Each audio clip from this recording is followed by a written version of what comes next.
Macumbeiro, já tem um tempo aí que a gente não para conversar, então hoje eu vim trazer um videozinho aqui pra gente poder colocar um pouquinho a cabeça pra pensar, também ter um diálogo, certo? Poder somar de alguma forma. E hoje a gente vai estar falando sobre história e a questão da importância da história da nossa religião. Não só da história da religião, história de modo geral.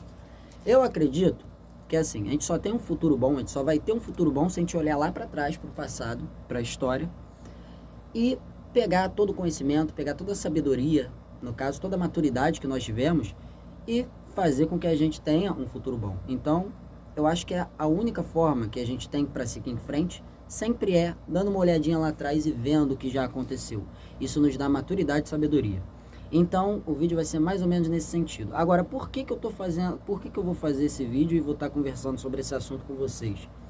Tava um dia desses lá, passando no Instagram, vendo o feed, vendo os stories. Aí eu vi numa página que falava sobre a religião, e aí botaram aquela caixinha de perguntas, e uma pessoa perguntou: o que você acha sobre a prova de fogo, né? A prova de Exu, que faz aqueles testes para ver se a entidade realmente está incorporada. E aí a pessoa respondeu assim: ah, não, isso é errado, não concordo, não, tá que feio e tal. Aí eu fiquei olhando, eu falei assim: será que essa pessoa que respondeu dessa forma realmente sabe o sentido histórico do que foi a prova de fogo, por exemplo? Vamos lá, é mais ou menos nesse sentido então que a gente vai estar conversando.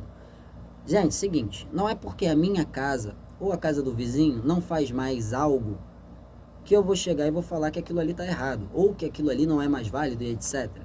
Porque aí a gente não está olhando a história. Vamos falar especificamente primeiro do sincretismo religioso. Sincretismo religioso, teoricamente, foi uma forma onde um povo que foi escravizado achou, no caso foi dado pelo orixá, foi dado pela entidade, isso eu acredito, uma forma de fazer com que o culto ao orixá permanecesse vivo.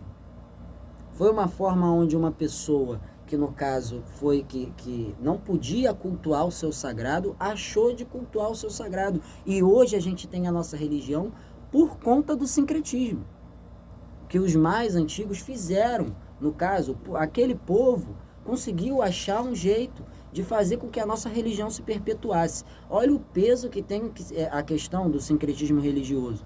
Hoje em dia já não existe a necessidade, porque a nossa religião não é oprimida, não é mais oprimida, entre aspas, né? Mas não existe mais essa necessidade, então muitas casas já não vivem mais essa questão de sincretismo. Todo mundo que estuda um pouquinho sobre a religião da Umbanda, que estuda um pouquinho sobre o Candomblé, sabe que São Jorge não é Ogum, sabe que São Sebastião não é Oxóssi. Ok, mas olha o peso que eu falei anteriormente sobre a questão do sincretismo. O sincretismo religioso fez com que a nossa religião se perpetuasse e continuasse até hoje. Fez com que ela não morresse. Então, só por conta disso, a gente tem que respeitar sim muito essa história. No caso, na minha casa, dando um exemplo, não se tem essa visão sincretizada. Mas não significa que eu não respeito uma casa, por exemplo, que ainda faz, que ainda tem, certo?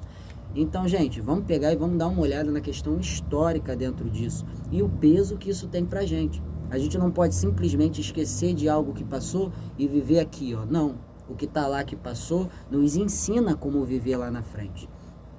Outro sentido agora, voltando lá àquele assunto que eu falei sobre a prova de fogo, a Umbanda, quando ela se iniciou, quando aquela história toda do Zélio de Moraes lá em Niterói, que denominou a Umbanda, em sentido, a Umbanda, quando ela nasceu, ela não tinha notoriedade. Era uma religião nova, aleatória. As pessoas que chegavam lá simplesmente não conheciam aquilo ali. As entidades, gente, dentro do culto de Umbanda, tiveram que se provar. Naquela época, a pessoa que entrava dentro de uma religião, ela nem sabia o que era, e ela via uma entidade fazendo algo que teoricamente era sobre-humano, ela realmente acreditava naquilo ali, ela teve fé. Então, o que deu muita notoriedade hoje em dia a Umbanda ser grande como ela é hoje em dia, foi muito também por conta dessa visão histórica que teve a prova de fogo. Antigamente, a entidade tinha que se provar. Hoje em dia, sim, na minha casa, por exemplo, o que eu falei anteriormente, na minha casa não tem secretismo e na minha casa também não tem prova de fogo. Mas a gente tem que entender a questão histórica dentro disso. A Umbanda teve notoriedade porque muitas entidades tiveram que se provar antigamente. Muitas entidades tiveram que fazer algo, teve uma ordem divina para ter que mostrar ali para o ser humano que realmente aquilo ali era o sobrenatural, que existia. E isso ajudou, hoje em dia, a religião da Umbanda, por exemplo, a se perpetuar. Então, a gente tem que olhar lá para trás e fazer valer o passado, né? Por exemplo, de novo, na minha casa não se faz isso, mas se faz em alguma casa, a gente tem que entender e tem que respeitar, porque é a história da nossa fé. Outro exemplo, que também não faz na minha casa, Iaô, quando recém-feito, vai lá para muitas pessoas passaram por isso, muitas pessoas iniciadas passaram por isso, e algumas ainda passam. De você, depois de se iniciar, você ter que assistir uma missa e pedir a bênção pro padre, pro pastor, pro bispo, lá, sei lá o que é. Muita gente passou por isso. Aí você vai ver e vai falar assim, na minha casa não se faz isso. Por quê? A história, teoricamente, disso é uma questão de submissão. Mas, vamos dar uma olhada novamente nessa questão histórica. O candomblé, naquela época de opressão, teve essa visão de ter que se esconder atrás, por exemplo, da Igreja Católica, de uma forma também que a nossa religião se perpetuasse. O candomblé, de muito jeito, conseguiu se perpetuar também por essa outra situação do Iaô ter que ir lá pedir a benção para o padre. Então, dentro desse sentido, você acaba vendo, tá bom, na minha casa não faz mais isso. Não acho necessidade do Iaô recente da minha casa ter que ir em outra religião pedir benção. Para mim isso não é certo. Ok. Só que na outra casa lá faz. E a gente respeita que faz. Por quê? Porque aquilo ali fez a história da nossa religião. Então, gente, para a gente poder entender, no caso, eu espero ter ajudado de alguma forma, eu faço, o outro pode fazer de outro jeito, o outro pode fazer de outro.